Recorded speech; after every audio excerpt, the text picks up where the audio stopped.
All right, so today we are we're diving into the wild world of musical tuning. Ooh, fun. Yeah, it's music, something we hear every day, but it's got this hidden layer of math and physics, Hmm.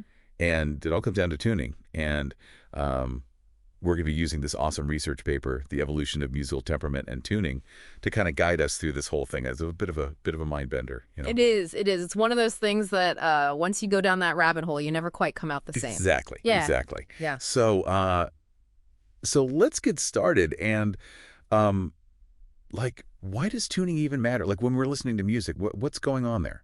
Well, basically, when we talk about tuning systems, what we're really talking about is how the notes relate to each other, right? And the goal is to create harmony between the notes. And what's really fascinating is that the pursuit of this perfect harmony has been going on for centuries. It's been like a mathematical puzzle that people have been trying to solve for, millennia, going all the way back to the ancient Greeks, and a name you might recognize, What, Pythagoras. Pythagoras. Wait, like the triangle guy? Yeah, the triangle guy. But Pythagoras wasn't just into geometry. He also he believed that music was essentially a branch of mathematics, and so his system for tuning was based on this idea of using only perfect fifths and octaves to create a scale to create the notes. Pretty simple, pretty straightforward, you would think, right? Yeah. That sounds pretty basic. So what's the catch? Why didn't we just stick with that? Well, there is a catch, and it's a small one, but it's audible, and it makes a big difference. And it's called the Pythagorean comma. So you see, when you keep building scales using just these perfect fifths, you eventually end up with notes that are just a little bit out of tune with where they should be, and it creates a kind of a subtle dissonance, but it just doesn't sound quite right. So that's the comma, like a little glitch in the matrix of music, huh? Yeah, exactly. A little glitch, a little bug. But how come a little difference like that matters so much? Well, think about it this way. Um, Imagine you have two people singing, and they're supposed to be singing the same note, but one of them is just slightly off.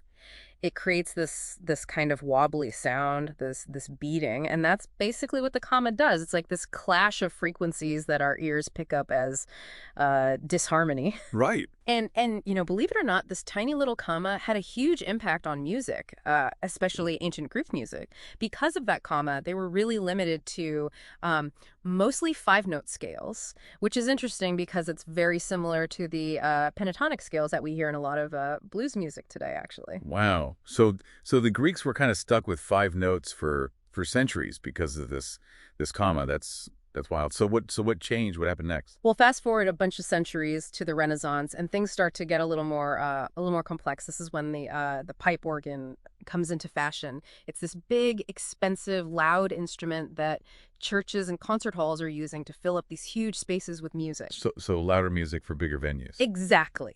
Louder music, bigger venues. But here's the sonic twist. Larger instruments, they produce more complex harmonics. Those are like those extra frequencies that give the sound its richness and depth.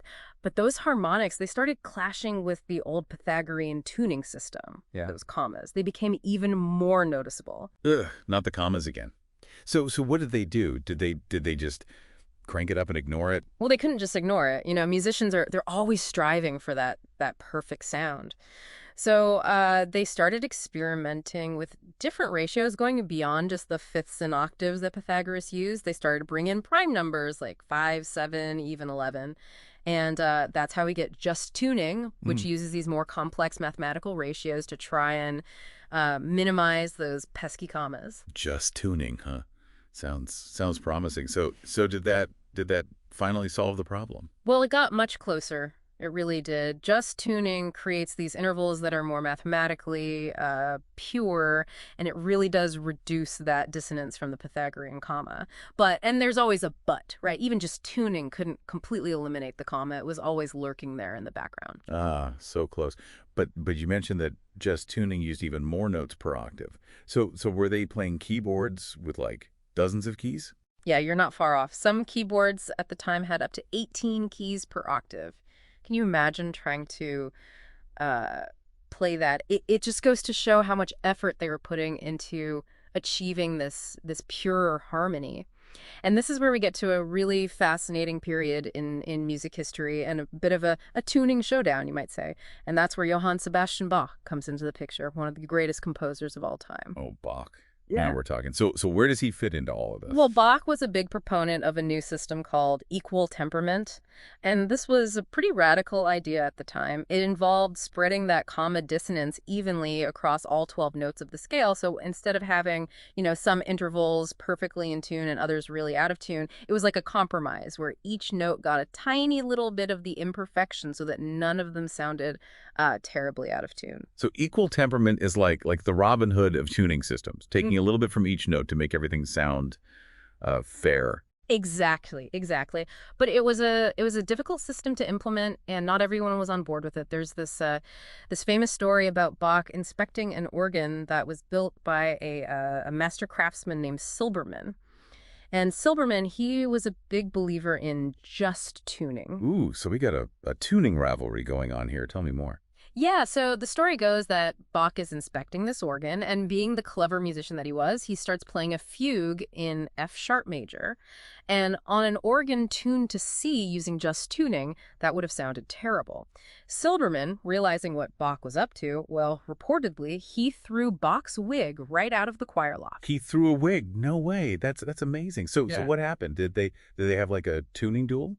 Well, not quite a duel, but Bach went on to compose the Well-Tempered Clavier, which is this amazing collection of pieces that was specifically designed to showcase the beauty and versatility of equal temperament. And then guess what? His system won. Equal temperament is what we use to tune most instruments today. Wow. That's incredible. So from Pythagoras and those pesky commas to Bach and his wig throwing incident, we ended up with the tuning system that we use today.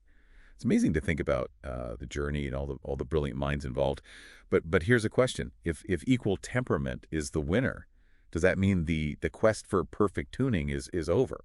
That's a great question. And honestly, it's one that musicians and music theorists are still exploring.